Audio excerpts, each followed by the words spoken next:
To determine if you have an I and L or I and L clone arm, look for the tab under the wiper arm. If it's present, you have an I and L clone arm. If it's missing, you have an I and L arm. Here's how to install a Rain-X Expert Fit Beam wiper blade on an I and L arm. First, remove the pre-installed adapter from the wiper blade.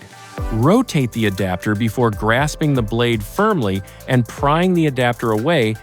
Locate the adapter labeled A, as well as the connector labeled M, within the packaging. To install, align the A adapter so that the arrow on the top is pointing in the same direction as the arrow on the M connector. Place the adapter on the M connector and press down until it clicks into place. Next, align the assembled A adapter so that the arrow on top is pointing in the same direction as the arrow on the base. Insert the front of the assembled A adapter into the slot on the base. The adapter should catch, press firmly until it locks into place with a click. You're now ready to install the wiper blade. After you've removed the old wiper blade, make sure the wiper arm is up or in the service position.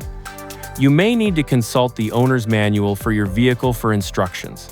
Insert the tab on the wiper arm into the slot located on top of the adapter. Rotate the blade down onto the wiper arm and press into place until it locks in place with a click. Tug on the blade to make sure it's properly fastened and lower the arm gently onto the windshield. Installation is complete.